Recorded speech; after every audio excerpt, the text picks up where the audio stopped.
welcome back to another episode of Real Ag Live. We are excited to have you along for the ride here again. We love doing these things, and it's always great to have you. So we are here today to kind of keep with this little bit of a schedule we've got going on. We've been taking our Fridays to do farm business related lives, and today we have a especially interesting topic for you.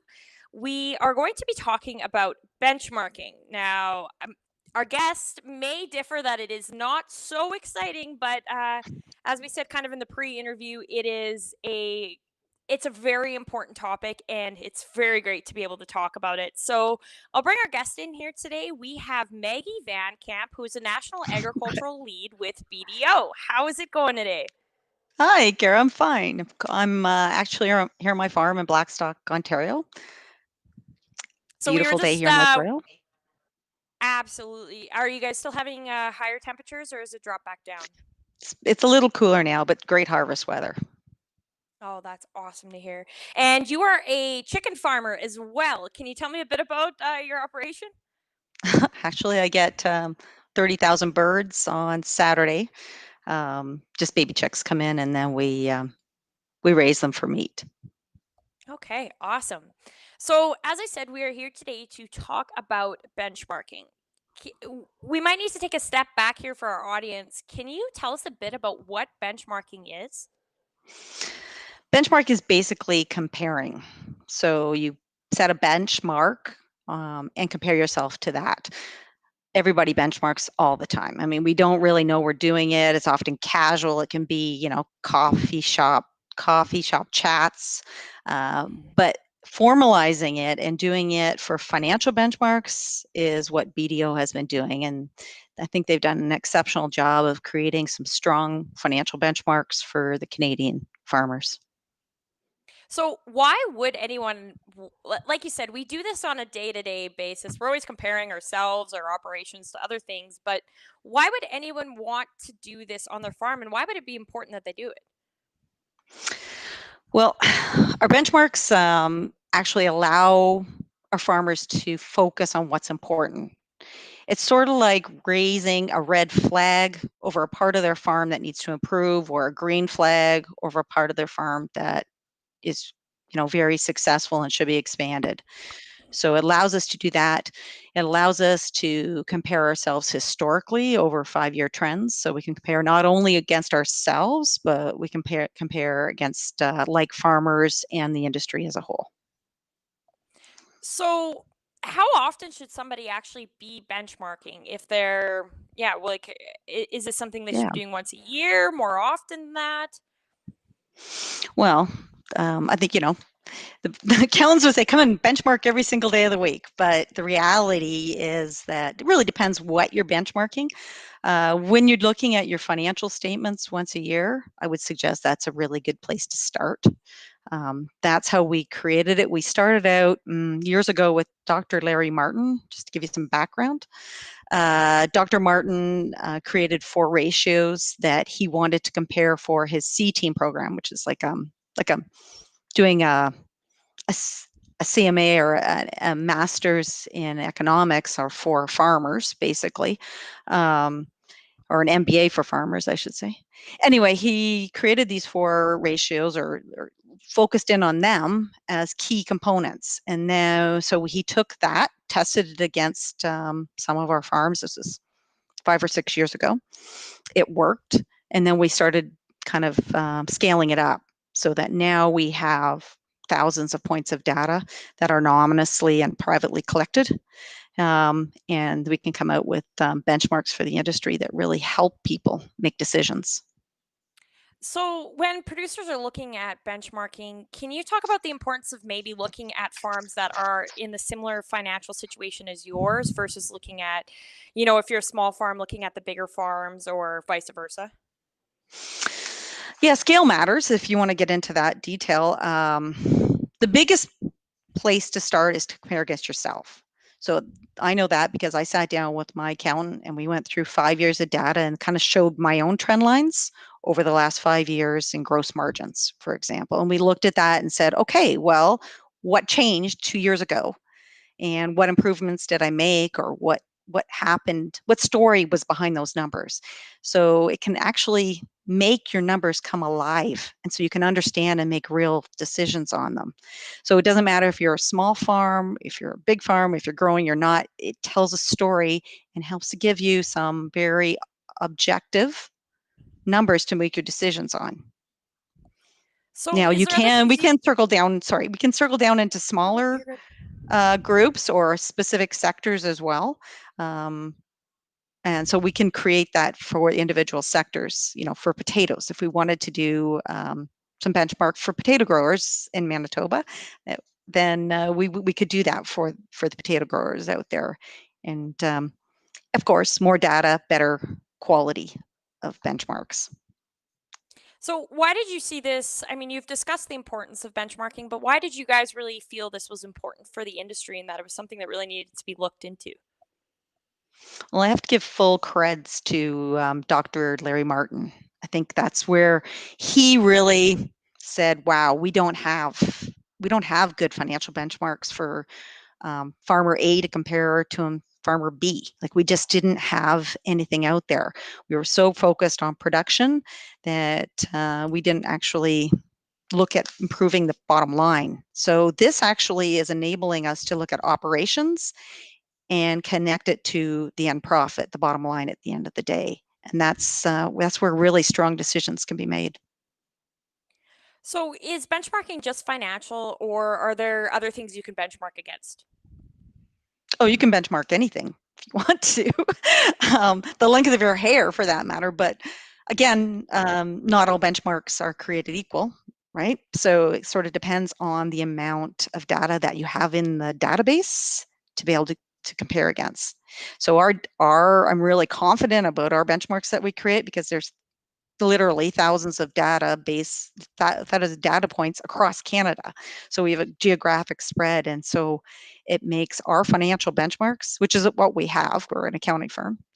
That's makes them very strong. The other part of that is that we standardize our financial statements, Kara. So that was one part of the process with Dr. Martin's idea is that we had to actually standardize every financial statement across Canada, which sounds way easier than it actually was. And then we could collect good data off it, and we did that all anonymously, privately, and securely. And so it's been quite an interesting process. But I think at the end, we've got something that's really usable for farmers. And we're finding that now we talk to our farmers at tax time, we can start having real conversations. So ideally, you could do a review, hindsight review at when you look at your financial statement. You could do an insight review and sort of dig into why things happened and really look at your numbers. And then you could do a third review on those numbers and sort of take it out and do some what if scenarios or some projections. So now that gets really interesting. We get to do some foresight. So, if farmers are if somebody's just starting to benchmark for the first year and they're getting some more experience under their belt, how can they use this info to make this action plan improved going forward? Oh, there's lots of ways to do it. Interesting thing that's happened is it also includes balance sheet information so that we can get a really strong indication of where you are as far as your debt capacity, which, of course, today in farming is I'd say, major significant factor. So that alone, especially for a young farmer like you were referring to, really you can get an idea where you compare to other farms, similar farms, even if you'd like, and then also just delve into what does this mean in 5 years? How is this going to impact my bottom line going forward if I buy that piece of land or if I lease machinery instead of owning machinery? I mean, the possibilities around decision making are really endless. So, we have a question coming in here from Sean, and he says, I think many farmers are hesitant because of privacy concerns. Would you say that's justifiable? Hmm. Okay, so I would say that's a true statement, John, for sure. Because FCC did a survey of farmers a couple of years ago asking them about benchmarking, and that was one of their concerns. So I always like to sort of clarify exactly what we're doing and why it's anonymous and how we do it. It's very controlled. The numbers that are actually aggregated are anonymous coming in. So even you can't tell where they come from. Well, you can tell what RM they can come from or the county they come from if you look into it that deeply. But really, it's not. There's no way you could tell who's who, and then we aggregate all the data together, so it doesn't really even matter in the end because you get like a top, medium, and bottom benchmark. We put together this year, Cara. We put average and top benchmarks in so that people could look at where to set their goals, and we think that's a much stronger way to look at it. So instead of going to say Manitoba Ag and pulling out the average yields for the area, now we can look at, okay, what are the average and top profitability or gross margins for that area, and it can be really interesting when you go, why don't I add up? Why don't I measure up? Mm-hmm. So we're Which is, I mean, like you said, benchmarking with anything, that seems to be always the question: why don't I measure up? mm, we're finding with the happening, it's not actually just. I mean, benchmarks, you can get a great report and you can leave it on your desk if you want. What's really interesting are the discussions that gather and the thought process that happens. So if you start going, I want to do a 5% increase over the next 5 years, then I can go through my numbers and go, okay, where are the areas that I could actually make some gains? Where are my areas am I falling back, like from the average or even from the top farmers in that sector? So, are there specific ratios that farmers can focus on?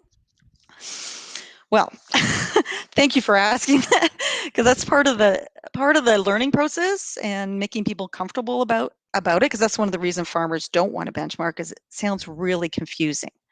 But Larry Martin put it into very kind of, I think, simpler terms, really practical terms, by focusing on 4 different ratios. And then we can dig into the numbers as to why underneath that. So the 4 ratios are gross margin, which is really common. In the chicken business, we calculate this all the time. And he put it over revenue. So you get a percentage. So you can understand in gross margins kind of what the inputs are, the operating expenses basically coming out of there.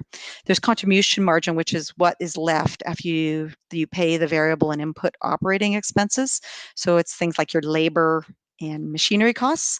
So that's been with that contribution margin over revenue is been a really powerful number ratio for our grain and oilseed farmers. We find that that's what they hone in on, and that's where they get the real aha moments for their farms. He also looked at operation efficiency ratio, which is the ability to generate profit. It's contribution margin minus overhead. And then, of course, the ratio that all the banks look at is EBIT, earnings before interest and taxes. And that's what the bank looks like. That's how much you can cover to pay your debt on a regular basis. So if you can focus in on those 4 ratios, it's as simple as that. So, Lara here has a question. She says, if a farmer wanted to start benchmarking, let's say their finances, what's the best way to do it? I immediately think of a spreadsheet format, but that could take up a bit of an effort to set up. Yeah. Well, if you're a BDO client, you can just come to our come to our office, and our accountants can run it off for you immediately. If you want to do it yourself, you can do it yourself, and that would be on a spreadsheet. That's basically how you could do it. Just that's how we started doing it as well. Um, so you could run those and fill in your blanks. Now the trick is, if you're going to compare with it yourself, Laura, that's great. Yes, you can compare your 5-year trend analysis on your spreadsheet and see, areas that you want to improve, including even down to costs per acre or costs per kg. You can get into it like that. If you want to compare to an external benchmark, like what we've created in BDO and we make public, then that's where you could run into problems, because you have to make sure that your data is inputted the same way as we're doing it on our financial statements. And although that's a standard way to do it, I want to make sure that you're comparing apples to apples, or um, you know, I guess corn varieties would be similar if you wanted to give that comparison. So I know you said we can benchmark against basically anything, but can you give any specific examples of things you can benchmark against that aren't financials? So things such as like HR, that sort of thing. On our financial benchmarking, we can compare everything from cost per acre of, say, fertilizer. We can look into it as much deeply as we want to. We can also do like that's what everyone's interested in, right? Looking at your cost per acre, because that's where you go, oh, that's easy. That's easy math. I can negotiate around that. When you get a little higher looking and you start looking at it, say on your debt capacity, then you can start going, where could I improve on that? Where could my uh, buy and sell motions be? My plans for the future. So it gets really interesting when you get looking like that. When I said that you can benchmark anything, you can. I mean, if you could benchmark my height against my son's height, and it turns out that my height is about a foot shorter than my son's height. Yeah, absolutely. So what part of benchmarking do you find the most fascinating or that you find is really the most critical? Hmm. Okay. So personally, I find the most critical part would be understanding how a farm compares financially in debt, and how you manage your debt and how you're paying debt. What is your debt capacity today, and what does that look like? That's a huge thing to consider, and the fact that we can benchmark instead of, the banks have been basically sort of benchmarking for us. They run those ratios for us and say, you make this threshold or you don't. But this will give you an understanding of your own historical capacity and future capacity to be able to handle that debt. So I'd say that's where I would start. But it's really fantastic to sort of look at the breakdown of cost per kilogram, or especially if you're a dairy farmer. I mean, dairy farming is exactly the same across the country, or not. It can be considered exactly the same across the country. So you can look at dairy farms' return on investment quite easily through a benchmark. You can look at feed costs, which is one of the number one things in dairy farming, and what does that look on a per kg basis? These are really interesting questions. Yeah, absolutely. So, sorry, I just got somebody is clearing my walk right now, and of course, that's how things go when we are being live. So we have a question here. Well, actually, a comment from Lara. She says we can relate to being short here at Real Ag. Carol, Lindsay, and myself, we're short in stature, so it's we get that side here. See, we were talking ahead of time. Maggie and I were talking ahead of time. Okay, can we make any jokes around benchmarking? Well, there it is. We've got the joke.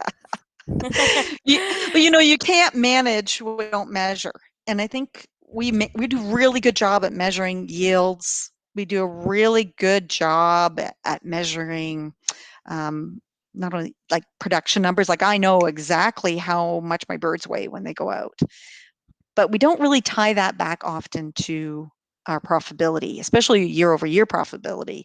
Um, we might be able to understand our costs per acre, our direct cost per acre, but do we tie that back to our bottom line?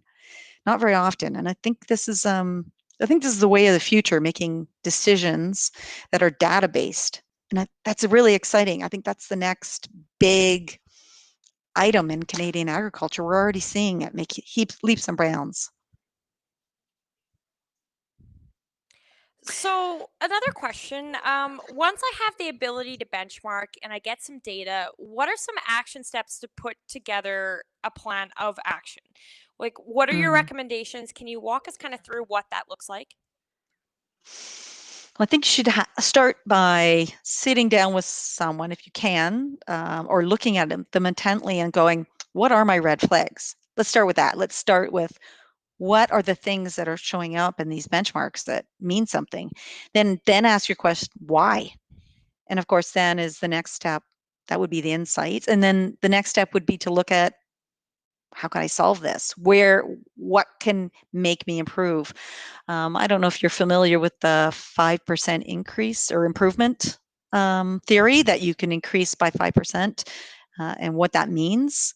Well, that's what this is all about. Let's look at those numbers and a continuous improvement, like with glasses of continuous improvement on. And I think it's going to be really significant for farmers to look at their planning in this way.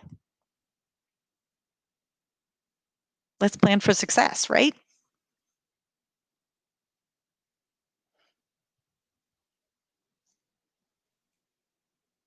Uh-oh, I think you're freezing. You okay?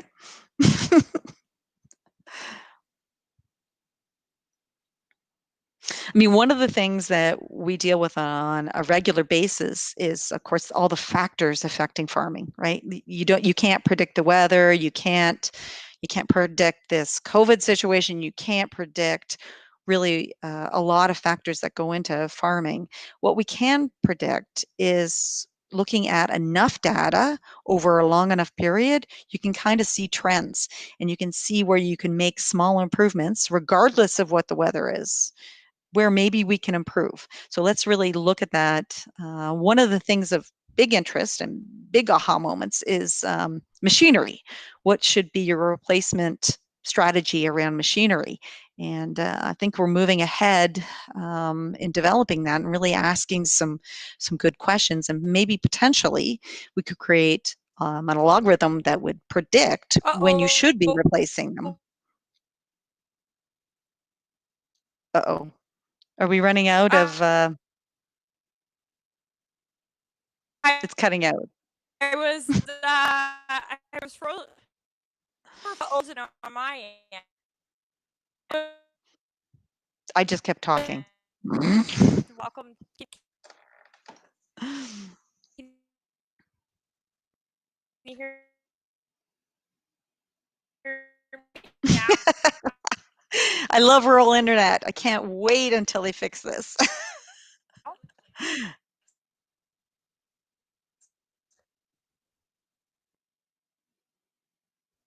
So we're live still. Should I hang up?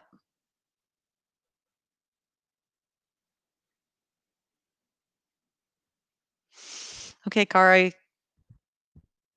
I'm going to sit here and hopefully this fixes itself. If I keep talking, maybe it will.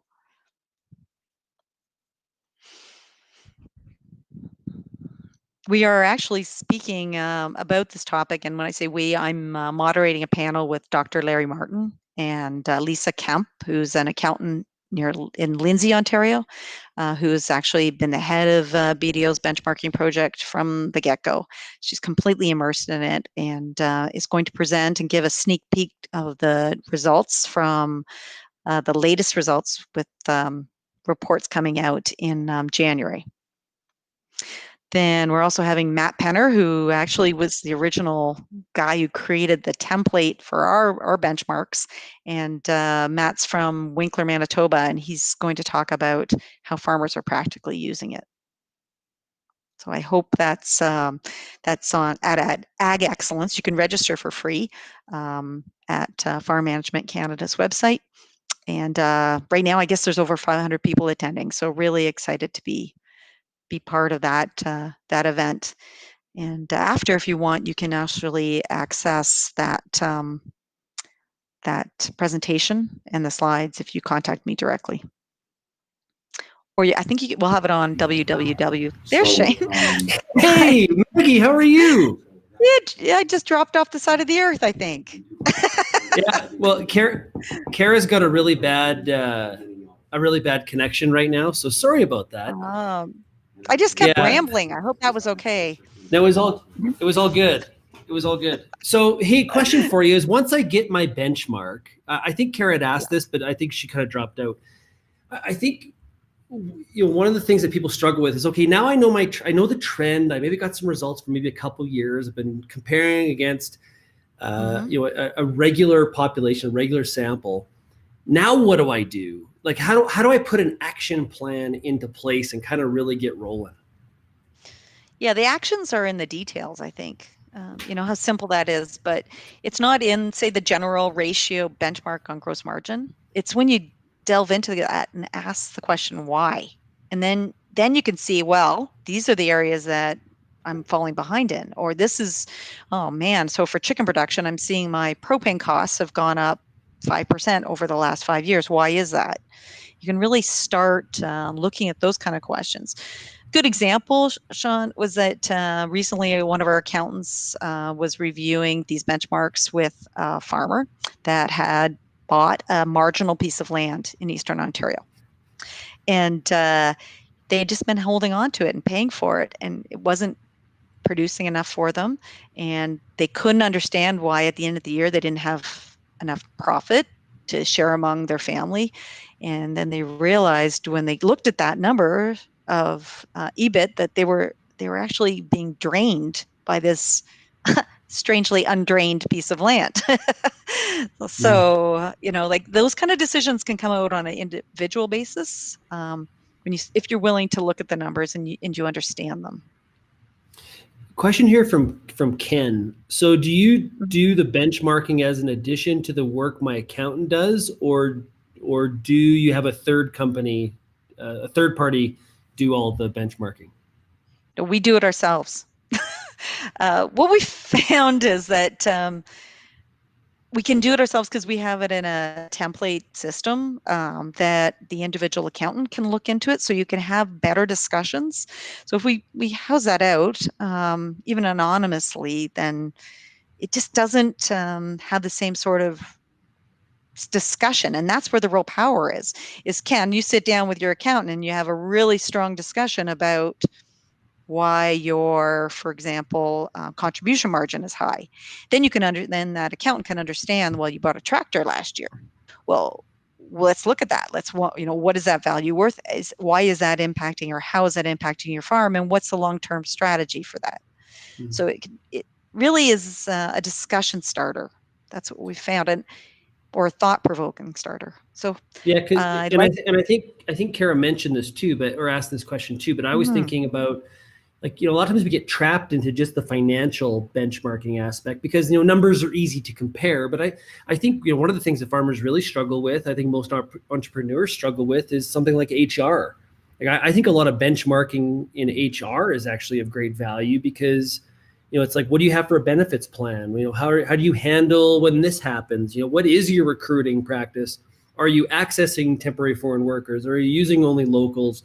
Like, doing that kind of benchmarking, I think is super critical as well. It's very variable. It's hard to come up with a benchmark for that. We do, like in contribution marketing, you can actually look at how much it costs, the people cost in your operation, right? That is interesting because sometimes a lot of smaller farms are carrying people in their family, and by paying them, and it really comes out then, and you go, ooh, compared to the average or top farms, we have a lot of labor costs here, and why is that? And maybe there's a balance between machinery and labor in that, right? Yeah, that's going to be interesting. Honestly, yeah, sorry, go ahead. So I think you're right about HR. It's going to be interesting going forward because that's going to be so much a bigger deal, really a huge deal on Canadian farms. And I don't think we have a lot of expertise in it. We do have, like at BDO, we have a people resources service line that we can call in, but really that has had only big uptake around business transition planning. So we're just kind of moving into the larger farms that maybe need some HR help. It's a big deal. And like any data set, it's just so critical to make sure you're comparing yourself against a good population, right? Mm-hmm. So if you're comparing yourself against farms that are not really in your category, not at the same scale, maybe totally different operations, you're probably not helping yourself. You're probably, in fact, sort of more distracting yourself with some of the real issues may be. Actually, we found, interestingly enough, overall profitability within sectors, even like say the dairy sector. There's larger spread in their profitability from the top farms to the bottom farms than there would be comparing dairy farms to other types of farms. So that was kind of interesting. We didn't know if we expect that, but it shows how much room there is for improvement. And that I find that interesting. And it's not necessarily scale. We found that the farms actually you're better to get better than bigger. And it varied per area. We did an analysis looking at a size to cost comparison, and I mean it's pretty. I think it's obvious that overhead costs are relatively connected to scale. That makes sense, right? Yeah. But in certain areas, we actually saw a U-shaped cost curve there. So that's really interesting. Like these kind of things where you can actually look at a certain size of farm in your area and go, oh, well, what's my benchmark to where it gets too big? That's interesting. Right. Yeah. That's the future of this. What about comparing yourself to across the border? What about a Canadian dairy farmer to dairy farmer in Michigan, or a wheat grower in Alberta to a person that's in Kansas or Montana? What are those kind of comparisons? BDO doesn't have that capacity right now. We're just within Canada. We are coast to coast. So we have, I think 40 offices that we draw information in. So, thousands of data points for BDO. So I trust what we are doing here. Comparing to the States, you can do that if you want. I don't. There's an international group that does that kind of work. Benchmark, I think it's called, and they do more international comparisons. If anyone's interested, they have an interesting website and they do reports occasionally. Jörg Zimmerman was involved with that a few years ago. Right. Yeah. Right. I remember that. Yeah. Mm-hmm. For sure. But this is a different bag of tricks. I think this is really a decision-making tool. Yeah. And that's cool. Do you have any, like, before we wrap up here, do you have any tips for like how to take that first step and get started and try to, because I think some farmers, when you first get into it, if some of the results aren't great and you're like, oh man, I'm kind of behind the curve on some of this stuff, there's a sort of a natural tendency to get defensive or sort of slough it away and say like, oh, this is garbage. This is stupid. What a dumb practice. First of all, benchmarking is not about winning or losing.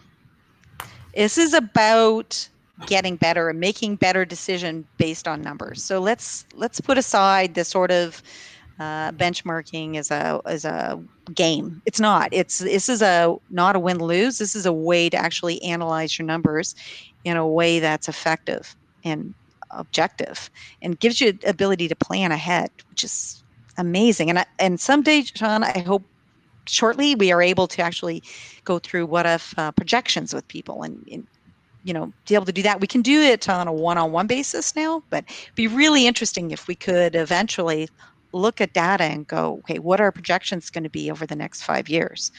And let's look at that by machinery purchase and where we should place it out in the next 5 or 10 years based on the benchmarks. Very cool. I would imagine within your benchmarking group, it's really about making everybody better, right? It's about, for sure. Yeah. We raise the tide and everybody floats a little higher. That's the idea. That's why we made them public. I mean, we want everybody to be able to benchmark and understand where they stand relative to that. That makes complete sense. But it is a little like it's not easy to do well. Let's put it that way. Or everyone would be doing it. Isn't that the truth? Yeah, Maggie, it was great to be able to come in at the end here. Kara had some computer troubles. It was great to see you again and hear from you. And thanks a lot for being a guest here on RealAg Live. It was fun. Thanks. I hope everybody comes out to the Ag Excellence Conference. It's free, and I'm really looking forward to presenting there with some pretty dynamic people. So you can ask direct questions to the accountants there, and then you can get maybe going on it because we want to move ahead with this in our industry. So I'm really excited about that. Yeah, and you're moderating the panel, right, on benchmarking? Yeah. So I get to hit them over the head when they talk too long. sort of like what you do. There you go. It's a good life. It's whatever. That is Maggie Megcamp. Right. She's with BDO. Maggie, great to talk to you. All right, take care. Good luck, everybody. Bye. I want to thank everybody for tuning in today to RealAg Live. Today on RealAg Radio at 4:30 Eastern, 2:30 Mountain on Rural Radio 147 on Sirius XM. We've got a beef market update with Ann Wasco as well. Lindsay Smith is in the host chair today, and she has a RealAg issues panel. She's really going to focus in on the issues that really kind of mattered this week and provide you the insight before you head into the weekend. Thanks, everybody, for getting real and getting connected with RealAg Live. Thanks for tuning in, and we'll see you again next week. Cheers, everybody. Bye.